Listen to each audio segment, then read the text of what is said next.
Welcome to Spirit School. I'm your mentor, Danielle Sarank, also known as the Squamish Medium. In this podcast, I share honestly all I have learned about the mediumship and spiritual development journey.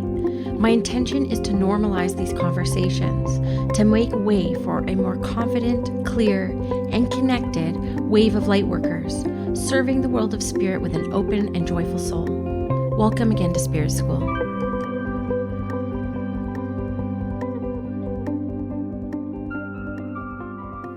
Hello, Spirit School listeners. Thank you for joining me for another episode. This week is your Spirit Messages for December 2023.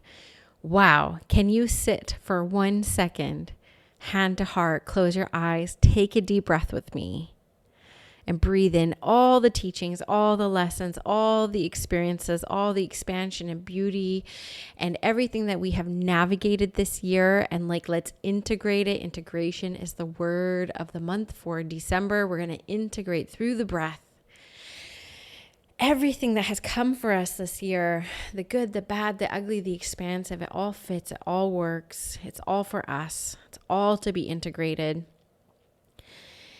And I didn't realize until about 2 months ago, Spirit brought me these 4 pillars of development for mediumship and spiritual development. And Spirit School has really embraced these 4 pillars over the year. And it's training, practice, self-growth, and self-reflection. And the self-reflection made it into the pillars because it came through very channeled, but it's only been in the past month or two that it's really come through a lot stronger in the teachings that they have bringing through my inspirational mediumship. And it has been around this self-reflection piece and how important it is as part of the integration process. Now, I have said this before, and it came through in the initiation closing call this past week, how consistency is so important on the mediumship and spiritual development path, but how breaks consistently interwoven into our practice are also such a valuable and important time and process of development is that self-reflection, right? That reflection of what has happened, what has transpired, taking in the highest quality of lessons and leaving behind the niggling, nagging ones that keep us small that we don't actually need to carry with us. So what I invite you through this breath, we're going to take 3 to 5 high quality deep breaths together at our own pace. We're going to activate something we're incredibly grateful for. We're going to bring joy to the forefront to meet the highest vibration of all these lessons and teachings we've had all year and integrate them in our soul, in our cellular makeup. We're going to allow it to move through us so that we are not holding on to things we don't need to carry heading into the next year according to the Gregorian calendar. So 5 high quality deep breaths with me at our own pace. We're going to be taking a deep breath in, taking in the richness, the expansionness of this year, and we're going to allow the breath to move through our body, through our feet and our hands. We're going to allow the breath to expand outwards. Continue with me taking high quality deep breaths. Again, bringing in all the light of everything we experienced this year. And through the breath, we exhale anything we don't need to carry with us from this moment forward. With the next breath, we set the intention to holding on to the higher quality teachings of everything we experienced. And through the exhale, we release that of which is not ours to carry from this moment forward. We're going to sink into our beautiful bodies and the safety and security that our bodies are gifting us in this very moment. We are safe. It's very important that we take high quality deep breaths at the end of every day to do this exercise to integrate all the higher teachings and experiences, all the highest quality teachings and experiences we're to have, and really let go of the shit that doesn't matter. Right? Sometimes I wonder if we focus too much on the little nagging, low quality issues and things that continue to come up for us in patterns, when really we're meant to be looking at the higher vibrational learnings and teachings of said experiences and allow them to move through our body and let go of the little things. And if they continue to come up after we consciously release them, then they are for us. And maybe they're not as little as we once thought. But sometimes I wonder, and this is what Spirit's bringing through me, if we get distracted by the things that don't really matter, keeping us distracted from focusing on the bigger work that we're here to do. The bigger things, the things that maybe feel so big for us that they're hard to put our hands around. And we tend to move them aside because they're not in full manifestation before us. Some things that we're here to overcome as part of our healing journey as light workers are actually so cozy to us because we have lived with them for so long that sometimes they're harder to see because they are so part of us, that it actually takes stepping out and seeing things in a bigger, broader, wider perspective that they come into our awareness. Like, oh, I've just gotten used to you. That's how I recognize that coming up for me. And this lesson really did come through the spirit world to say, we do need consistency to continue to develop our abilities into skills when we're in light workers, no matter what healing arts we end up in. But it is also very important for us to consistently take breaks and allow time for that self-reflection and that integration to happen and to take place. So I feel in December, there's a lot of external pressure or pressure from older versions of ourselves to get things mapped out and like squared away for like the big bad new year that's coming up, again, according to the Gregorian calendar. And there can be a lot of resistance in planning this time of year because the real calling is the integration time. And one thing that continues to become a teaching for me is that sometimes, I can be so busy, I have a lot of ideas in my mind, a lot of things I want to get done in this life. And sometimes we think the answers are in that busyness. They're in that constant movement of keeping the brain engaged and keeping the heart engaged and keeping the calling and the purpose right in front of us. Like, gotta stay focused. But one thing I've recognized through this year is anytime that I have felt blocked from receiving inspirations on where I want to go, the answer has actually been to do nothing. It's been on my paddle board or in the bath or a quiet day that the answers have come in. And so the integration is not just so that you can absorb a lot of the teachings and the experiences that you have had, but also that is when spirit can come in and help inspire us on our next steps. In saying to our higher self, saying to our spirit and soul self, I experienced a lot this year. I took programs. I did a couple master classes. I consumed a lot of books and podcasts. And I'm going to use this month, I'm going to use these next few weeks as the world becomes busier, as we're really in the middle of the holiday season, that I'm going to choose to slow down. And I'm going to choose to allow my body, allow my soul, allow my spirit to integrate all the higher quality teachings and knowledge that will carry me and help me move the needle in my life and move the needle for humanity. And I'm going to, through the out breath, exhale all the things that I don't want to hang on to anymore that are just a distraction. They don't actually have a higher quality teaching to them, and they're not part of where I am going.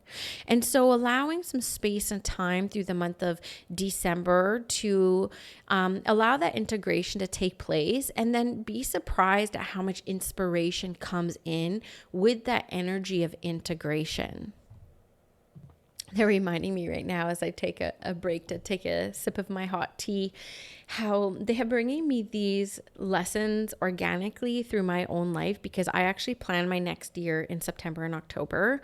I don't plan the next year like in December, like last minute. I'm way too Virgo for that. What was going to come through me for you was how to consistently add integration time into next year, into whatever it is that is unfolding before you next year.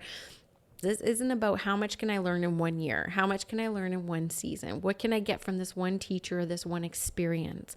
It's about looking at your development quest, your quest as a mystical human, having a mystical journey is what's the most sustainable way? How can I think about my development journey from that lifelong legacy lens? Now, I'm not going to claim everyone keeps themselves as busy as I tend to keep myself, but just assuming those who will be drawn to listen to these spirit messages do tend to stay and operate in that busy side. There's a lot of different reasons. There's a trauma response. There's also, a lot of drive. Like if you didn't grow up with enough, or you have kids watching you and you really want to inspire, there's a lot of different reasons why some of us may choose to stay busier than not. But for those of us that do choose to stay busy, it is going to be more of a challenge to rest and recharge. But Spirit is saying just as consistent practice and training is valuable, that practice self-reflection for personal growth, those 4 pillars of Spirit School, are equally as important. Not as sexy, not as seen, but so important for that long, sustainable path of a light worker. Now I'm looking down at some cards I pulled before I started kind of channeling what I was channeling around integration. And there are 2 cards that are sticking out for me, which is just so fun because I'm using 4 decks today.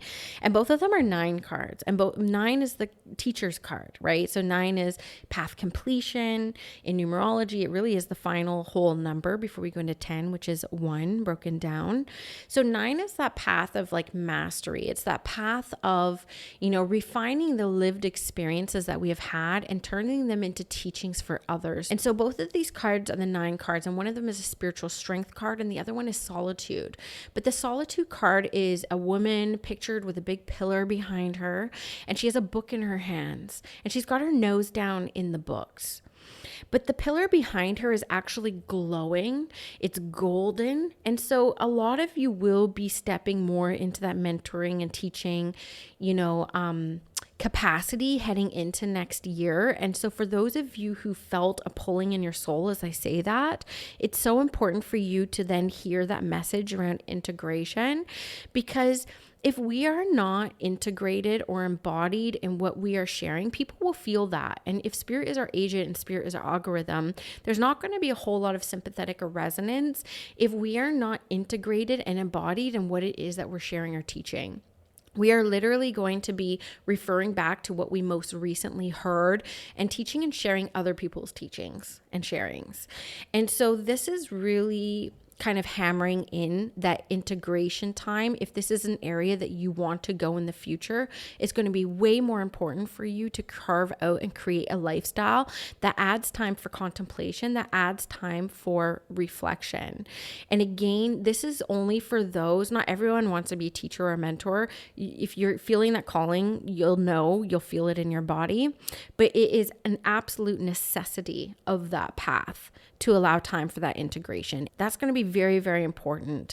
And, the 9 card around the spiritual strength actually depicts a monk.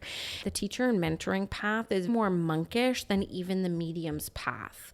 It requires a lot more time alone to contemplate and to integrate. It's again starting a lifestyle that supports the legacy of where you're going. So keep that with you. There is a lot of angelic messages. Now I am in my angel era right now. I'm not in my angel era every month of every year, but I am absolutely in my angel era, usually between October and February. If I look at my life cycles over the past 10 years, and I am really deep into my angel era right now. I've had a ton of angelic experiences in the past couple months. There is the Earth Angel card that comes in, and this is the message that's coming around this. It's about using some of that power, because a lot of you are feeling like I have so much to offer, but how do I start? How do I get people to sit in front of me so I can help people? Spirit is really encouraging us, Earth Angels, to be kind of like undercover angels at work, undercover prayers for humanity. And it doesn't have to be seen by the masses to be felt by everyone on this earth who has a soul, which is everyone, I'd like to say. So This card is really significant around you don't know where to channel your energy. You think you have to have a big build practice and a large clientele to be a light worker. If you can sit for 5 minutes a night before bed and send all the love you have in your heart to the rest of the world, and if we can get hundreds, thousands, millions to do this, we will start bringing more balance to the world. And it reminds me of actually something Caroline Myss said in our retreat that, she's like, nothing I'm telling you I can prove. You have to feel for yourself how true this feels for you. And one thing that she said, she was talking about like the law of balance, which has been coming up for me so much lately, and these spiritual laws. And she was like, the world is so crazy right now. She's like, imagine what if it was like if we didn't have millions of people praying for the planet. And maybe that's the only reason why we still have a planet at this moment, is because there's more people praying for it than trying to actively destroy it. And so this is my passion and my calling for light workers, to just spend 5 minutes a day at your own time. You don't even have to tell people you're doing it. This is about the undercover earth angel work. And my hands are on fire as I'm saying this. My hands are literally on fire as I'm saying this. So this is where this card is coming in. And for those of you who want to have more of like a focus on your spiritual practice, why not send some more love to the healing of this planet, all beings of this planet, all winged ones, tree people, plant people, four-legged, fish people, like every being on this planet that's a living organism. Send love equally. Send love equally too. And Spirit is showing me how much light is going to be around the planet if more of us continue to do this. And it's time to tip the scales. And some people think like you have to have like a really big platform or like a really big thing going to make a difference. And it is not like that. The thing that makes like, so me, I have like quite a big audience now, not that big, but you guys are loyal listeners. They're showing me that like 20 of you doing prayers for 5 minutes a day actually has more of an impact in adding light to the world than even me through this podcast or me through my school or the teaching or the mediumship that I do. So they're actually showing me what they've shown me for a couple of years now around that compound effect, that having 20 people pray with light over the world is more impact than podcast episode downloads. You know what I mean? It's just so heart-centered. And I think the fact that it's done behind the scenes, I don't know, it just seems to like add power to it, So we all have the calling, we all have the desire and drive to help bring healing to the planet, but a lot of us are like, how? So hopefully these instructions from the spirit world will help you in discovering that how for yourself, okay? Now, what the spirit world is also showing me is I get this card around a time for healing that comes up, that they make me feel that so many of us are like, but I need to heal first before I can do this. Yes, very quintessential of the wounded healer archetype. But spirit is saying you may not be able to see fully yet or even feel or sense fully yet for yourself. But when you do offer healing for others in that kind of like undercover energy, healing is moving through us. So at that cellular level, we are receiving a healing by doing this. So if that is motivation for you and can kind of silence that inner critique side that says I have to be fully healed before I can heal others, the spirit world is saying, honey, you sit down for 5 minutes a night and wrap this planet in light. You will be able to feel that healing energy move through you, the more conscious you become of it, and that cellular healing will really take place. And that takes me to my final stack of cards that I pulled that moves really nicely into this, because it's the ancestral card. So as you are offering healing as an undercover earth angel for the planet, the ancestors are coming in and that line is being healed at that cellular level. Not like one prayer, one sitting is going to like heal the whole line. But again, that compound effect, every little bit helps. So not only will earth receive a zhuzh, your inner world will receive a zhuzh, and the ancestral line will also receive a healing zhuzh. So it's all very interconnected is what they're showing me. And I know that this is like healing 101 and energetics 101, maybe oversimplified for so many of my listeners, but I know that my spirituality is quite simple. My teachings are quite simple. And merely what I want you to take from this is a reminder saying the energies are ripe, the energies are right for this healing to start taking place this month. And funny enough, that's a lot of activities to do for an integration month, but I don't think the healers ever out of servitude in any way. And sometimes the greatest motivation for our own inner healing is the fact that it can help others. So let this be a reminder from the spirit world about the interconnectedness of this all, and what's for one is for the whole. So every decision matters. Every thought we have about ourselves matter. Every, that internal violence has to be cleaned up, right? It all matters. It all counts. It's a compound effect. So looking at the choices, decisions, and lifestyle you've created for yourself, what compound effect are you currently creating? Where could that lead when it all adds up over time? So these are really profound messages that come through for the month of December for you. I know for me, it's going to be interesting because I'm waiting to get a hold of one more filming day. And then we'll be opening up my calendar to hopefully do at least a dozen readings in December. But, now I'm listening to these spirit messages. I'm like, oh, what do? I actually haven't allowed myself very much time to integrate this year. So we'll see. We'll see. So there's something that spirit wants me to talk about, okay, am I going to talk about this? Yeah. Okay. Last thing I'm going to say around this, because it does have to do with inner child. It's not something I typically talk about very much, but I have seen through my years of healing, my years of teaching, it's come through in different meditations that the spirit has brought through me. How, you could talk about this from an interdimensional lens too, but that's not my language. I don't typically use language like that, but we really are surrounded by all the versions of ourselves that have lived. And as I was becoming a little bit more exposed this year, as these opportunities started coming up, Spirit School was built, international teachers were coming, people were starting to travel around the world to come see me this year, which is something I declared years ago I wanted and is actually happening now. There was a piece of me that really did not feel like I was worthy of it. Like, why me? The way I think about myself, or have thought about myself this year, I can recognize was very tied to my 14-year-old self, because I would go in ceremony and I would be like, okay, who is this trying to overtake my thoughts? What version of myself is running the show here? And every single time I kept coming up with this 14-year-old version of myself. And I did everything with this version. I went back to where my 14-year-old self used to hang out. I walked those paths. I sat on those benches. I cried. I reconciled. I forgave. I started to realize how unsafe that version of myself felt alone, how unseen I felt at that age, and how I didn't want to be seen at that age. So I could recognize and have a deep level of compassion for this version of myself that was really my little inner saboteur, knowing that there are still versions of myself inside that have not fully healed. Well, let me tell you, I had one of these most beautiful experiences after, and I didn't even expect to see this. This is how come I know they're visions, because I wasn't intentionally trying to meet my 14-year-old self. But what happened was, after the filming, I went and had a bath that night. And I closed my eyes and I was standing up and I was the highest version of myself. And my 14-year-old self reached her hand out to me and said, I trust you fully.